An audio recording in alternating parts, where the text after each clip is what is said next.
যে মানুষটা সকাল 8টা-9টার আগে ঘুম ভাঙে না, সেই কাজ থাকলে সকাল 5:30টাতেও উঠতে পারে। তো আজকে আমাদের কাজ ছিল ফুরফুরা। তো ওটা লোকেশনটা আমাদের বাড়ি থেকে অনেকটাই দূর। তো সেই জন্য আমাদেরকে সকাল সকাল উঠতে হয়েছে।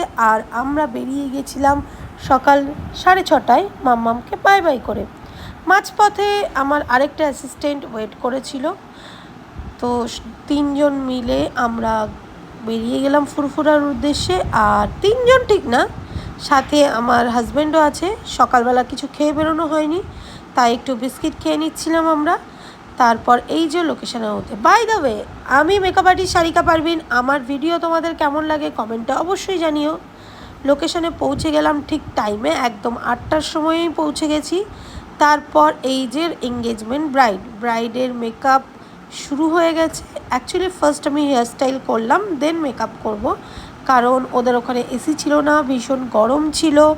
তারপরে মাঝে মধ্যে কারেন্ট চলে যাচ্ছিল, ফ্যান দিয়ে দিয়ে মেকআপটা কমপ্লিট করলাম। তো এই ছিল আমার ব্রাইড। আর এই হলো আমাদের ফার্স্ট পার্টি মেকআপটা আমি করেছি, হেয়ার স্টাইল করেছে ব্রততী। তারপরের পার্টি মেকআপটা আমি করেছি, হেয়ার স্টাইল করেছে সাথী। আর এই পার্টি মেকআপের হেয়ার স্টাইলটাও সাথী করেছে, আর মেকআপটা আমি করেছি। কাজ কমপ্লিট হয়ে গেছে, তারপর আমরা বেরিয়ে গেলাম। আর এই যে স্টেশনের এখানে আমরা প্রায় আধ ঘন্টা দাঁড়িয়েছিলাম। আর শুধু আমরা না, সবাই এই গরমে দাঁড়িয়েছিল, আর আমরা একটু পাকামো করছিলাম। তো এই আমার হাতের কন্ডিশন। এই একটা ট্রেন গেল, দুটো ট্রেন গেল, তিনটে ট্রেন গেল। আজকে যে আমরা কত ট্রেন দেখলাম সে আর বলে বোঝাতে পারবো না। আমি তো দেখিনি। তুমি তো যাওনি। আমাকে যাবে একদিন। আচ্ছা, আমরা ফেরার পথে এই আবার একটা ট্রেন। ফেরার পথে আমরা ঘটকপুকুরে মোগলে দরবারে একটু লাঞ্চ করতে ঢুকলাম। লাঞ্চে ছিল বিরিয়ানি অ্যান্ড কোল্ড ড্রিঙ্কস, আর সাথে স্যালাড ছিল।